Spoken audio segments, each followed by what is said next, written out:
안녕하세요. 품성학 교수 이성상입니다. 하나님께서 모세를 시내산에 부르시고 손가락으로 친히 써주신 10계명 중 첫 번째 계명을 소개해 드리겠습니다. 제1계명 너는 나 외에 다른 신들을 내게 두지 말라. 1. 제1계명은 하나님의 첫사랑입니다. 10계명의 첫 번째 계명은 너는 나 외에 다른 신들을 내게 두지 말라입니다. 이 계명은 하나님 아버지께서 자녀를 사랑하시는 뜨거운 마음을 깨닫게 하는 역할을 합니다. 이 사랑은 단순한 감정이 아니라 우리를 향한 하나님의 첫사랑에 대한 응답입니다. 이 사랑의 기초는 하나님께서 출애굽기에서 말씀하시는 것처럼 애굽의 억압적인 종살이에서 자기 백성을 구원하셨을 때 입증되었습니다. 출애굽 사건은 그의 백성을 향한 하나님의 사랑, 능력, 긍휼을 강력하게 입증한 것입니다. 하나님은 자유와 미래가 없는 노예의 삶에서 해방하여 홍해를 건너게 하시고 약속의 땅으로 인도하셨습니다. 이 구원의 행위는 아버지가 그의 자녀인 우리를 얼마나 사랑하시는지 보여줍니다. 하나님의 사랑에 대한 응답으로 이스라엘 백성은 온 마음을 다하고 뜻을 다하고 힘을 다하여 하나님 여호와를 사랑하라라고 명령을 받았습니다. 이 사랑이 하나님의 계명과 규례를 순종하게 하는 원동력이 됩니다. 그것은 단순히 율법적인 의무가 아니라 하나님에 대한 진실한 마음에서 우러나오는 자발적인 헌신이어야 합니다. 마찬가지로 현대를 살아가는 그리스도인들에게 예수 그리스도의 삶과 죽음과 부활을 통해 나타난 하나님 아버지의 사랑은 그분에 대한 우리의 사랑과 헌신의 기초가 됩니다. 우리는 하나님의 희생적인 사랑에 우리의 온 마음과 뜻과 힘을 다하여 하나님을 사랑하도록 부름을 받았습니다. 우리를 향한 하나님의 사랑을 이해하고 받아들이는 것이 그리스도인의 태도입니다. 이 태도가 우리의 행동과 관계를 더욱 깊게 만들어줍니다. 부모가 자녀를 위해 아낌없는 사랑을 내어주는 모습을 상상하면 이해가 됩니다. 그것은 우리가 감사하는 마음으로 생활하고 하나님의 뜻을 구하고 매일의 생활 속에서 하나님에 대한 사랑의 표현으로 다른 사람을 사랑하고 섬기도록 동기를 부여합니다. 궁극적으로 첫째 계명 너는 나 외에 다른 신들을 내게 두지 말라는 우리를 향한 하나님의 첫사랑임을 보여줍니다. 그리고 우리와 하나님과의 관계가 두려움이나 의무에 근거한 것이 아님을 알게 해줍니다. 이 사랑은 우리를 자발적인 사랑으로 하나님을 영화롭게 하고 그분을 기쁘시게 하는 방식으로 살도록 강권합니다. 제1계명은 하나님 아버지와 나와의 관계를 보여주고 나머지 9가지 계명들은 행위와 마음 상태에 대하여 명령해 준 것입니다. 인생에서 그 어떤 욕망도 하나님을 사랑하고 하나님께 사랑받고자 하는 욕망보다 더 커서는 안 됩니다. 우리에게 하나님을 향한 사랑보다 더 강력한 다른 관심사가 있다면 그것은 다른 신을 하나님 앞이나 옆에 두어 하나님의 규칙을 어기고 있는 것입니다. 그것은 우리가 하나님과의 관계 속에서 살고 있지 않다는 것을 의미합니다. 그 다른 관심사가 돈, 권력, 안정, 명예, 성적 쾌락, 게임, 스포츠, 취미 또는 여타 어느 것이든 간에 그것들은 우리의 신이 되어버린 것입니다. 이 가짜 신들은 그 나름의 계명을 하고 있습니다. 이 가짜 신은 하나님의 계명과 불화를 일으킬 것입니다. 우리가 가짜 신의 요구 조건에 응하는 순간마다 하나님의 첫사랑을 배반하게 됩니다. 10계명을 지키는 첫 발걸음을 뗄 수 있는 것은 여호와 이외의 다른 신을 갖지 않는 것입니다. 이 사랑을 지키려면 하나님을 최우선으로 사랑하는 일뿐입니다. 이 다른 신이란 무엇인가요? 궁극적으로 10계명 중 제1계명 너는 나 외에는 다른 신을 내게 두지 말라는 매일의 생활. 최전선에서 하나님에 대한 사랑을 우선순위에 두어야 한다는 것입니다.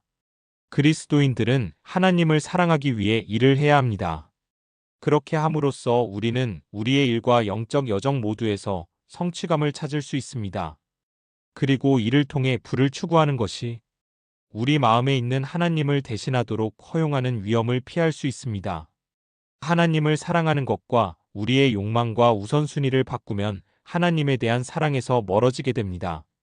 정치권력, 경제적 안정, 동료로부터 받으려는 인정 등 우리가 하는 일과 관련된 외부적 보상과 성취에 지나치게 집중할 때 그것들은 보이지 않는 다른 신이 됩니다.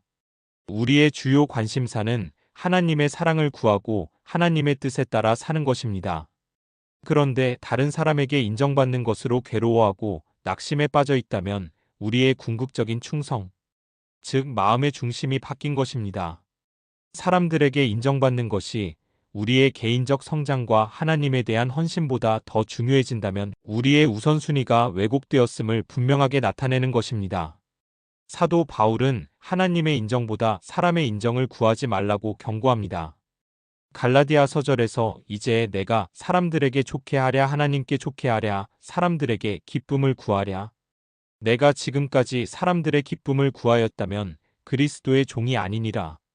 이 말씀은 우리의 주요 목표가 오로지 다른 사람의 인정을 받기 위해 애쓰는 것이 아니라 하나님을 섬기고 기쁘시게 하는 것이어야 함을 상기시켜 줍니다.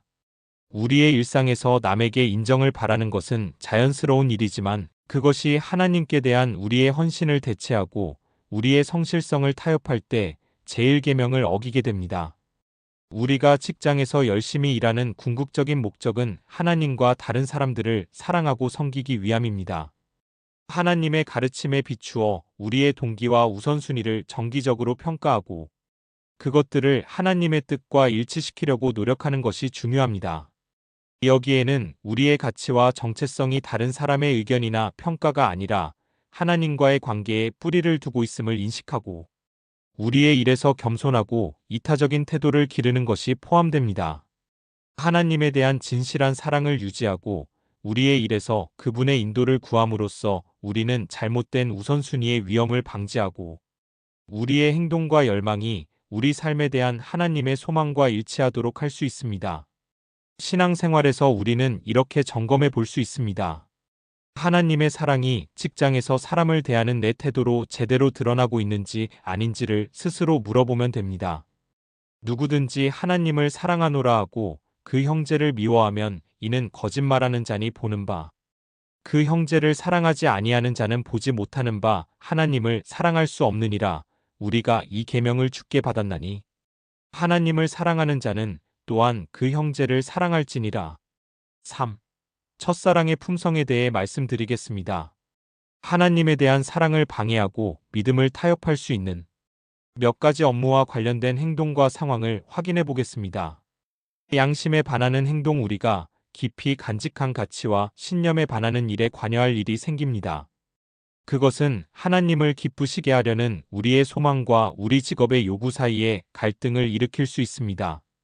이것은 우리가 원칙을 타협할 때 하나님에 대한 우리의 사랑을 약화할 수 있습니다. 손해를 보더라도 아니오라고 말하십시오. 그래도 받아들여지지 않는다면 그 일이나 그 직장에서 떠나는 것도 생각해 보아야 합니다. 일 자신의 이익을 위해 다른 사람에게 해를 끼치는 것. 성공하려면 다른 사람에게 해를 가해야 하는 조직이나 환경에서 일하는 것은 하나님과의 사랑에 해를 끼칩니다. 그것은 우리의 이웃을 우리 자신과 같이 사랑하라는 계명에 위배되며 우리의 영적 성장에 방해가 됩니다. 이 영적인 일을 소홀히 함.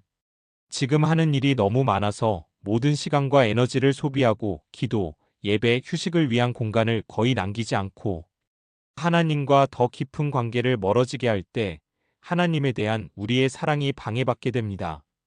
당신은 할 수만 있으면 하는 일의 양을 줄이고 영적인 일에 시간을 빼앗기지 않게 해야 합니다. 이러한 결단은 우리의 믿음을 키우고 하나님과 강한 연결을 유지하고 생활로 나타내는 일에 필수적입니다. 3. 동료의 부정적인 영향. 부도덕한 행동을 조장하거나 하나님의 사랑에서 멀어지게 하는 사람들과 함께 일하는 것은 영적으로 해를 끼칠 수 있습니다. 그들의 부정적인 영향은 우리를 잘못된 길로 인도할 수 있으며 우리의 가치를 옹호하고 하나님과 친밀한 관계를 유지하는데 어려움을 겪게 할 수가 있습니다. 부정적인 영향을 주는 동료를 위해 변화시켜달라고 하나님께 기도하고 간곡한 말로 수정해달라고 부탁해야 합니다. 사해로운 작업 환경. 알코올이나 약물 남용, 폭력, 성희롱, 부패, 무례, 인종차별, 지역감정, 조장 또는 기타 형태의 비인간적 대우가 만연한 환경에 있는 것은 우리의 신앙에 극도로 해로울 수 있습니다. 그러한 환경은 우리 자신의 도덕적 기준을 무너뜨리고 하나님에 대한 사랑을 실천하는 우리의 능력을 방해할 수 있습니다. 하나님에 대한 우리의 사랑을 타협하는 직장 상황에 직면했을 때 우리의 가치관에 더 부합하고 하나님과 깊은 연결을 유지할 수 있게 해주는 새로운 직업을 찾는 것을 고려하는 것은 참으로 현명합니다. 그러나 우리는 재정적 의무나 제한된 기회와 같은 다양한 상황으로 인해 새로운 직업을 찾는 것이 항상 즉시 실행할 수 있거나 실용적이지 않을 수 있음도 인식해야 합니다. 그러한 경우 교회 소그룹이나 기도 모임, 멘토 또는 영적 지도자의 지도를 구하는 것이 중요합니다. 그들은 당신을 격려해주고 직장에서 하나님에 대한 사랑을 유지하기 위한 중보 기도와 지혜를 제공할 수 있습니다. 교회 공동체는 우리의 믿음을 우리의 일에 통합하는 방법을 분별하여 주고 기도의 후원과 윤리적 결정을 내리는데 조언을 해줄 수 있습니다. 외부의 지원을 구하는 것 외에도 개인 기도와 성경, 묵상을 통하여 하나님과의 개인적인 관계를 발전시키는 것이 중요합니다. 하나님의 인도와 지혜를 구함으로써 새 힘을 얻어 어려운 상황을 믿음으로 헤쳐나가고 영광 올리는 결정을 내릴 수 있습니다. 10계명의 첫 번째 계명을 지키기 위해 개인이 고려할 수 있는 몇 가지 실용적인 첫사랑의 품성 원칙이 있습니다. 5. 우선순위. 무엇보다도 하나님에 대한 우리의 사랑을 우선순위에 두도록 의식적으로 노력하십시오. 우리의 궁극적인 목적은 하나님을 사랑하고 하나님의 사랑을 받는 것임을 인식하십시오. 이것은 하나님과 깊고 친밀한 관계를 추구하고 그분의 사랑이 우리의 생각과 결정과 행동을 주도하시도록 허용하는 것을 의미합니다. 6. 거짓 신의 식별. 우리의 삶을 반성하고 하나님에 대한 우리의 사랑보다 우선하는 관심이나 욕망을 식별하십시오. 돈, 권력, 성공 또는 다른 사람의 인정을 추구하는 것일 수 있습니다. 이것들을 잠재적인 거짓 신들로 인정하고 하나님을 우리 삶의 중심에 두기로 작정하고 입으로 선포하십시오. 7. 탐욕 경계. 인간관계와 일에 관련하여 탐욕의 위험을 염두에 두십시오. 돈이 우리 일의 궁극적인 목표나 동기가 되어서는 안 됩니다. 대신 우리의 재능과 기술을 사용하여 성실하고 부지런히 하나님과 다른 사람들을 섬기는 데 집중하십시오. 8. 작업 동기 조사. 하는 일의 동기를 정기적으로 점검하십시오. 다른 사람들에게 인정받으려고 하나님과의 관계를 희생하고 있습니까?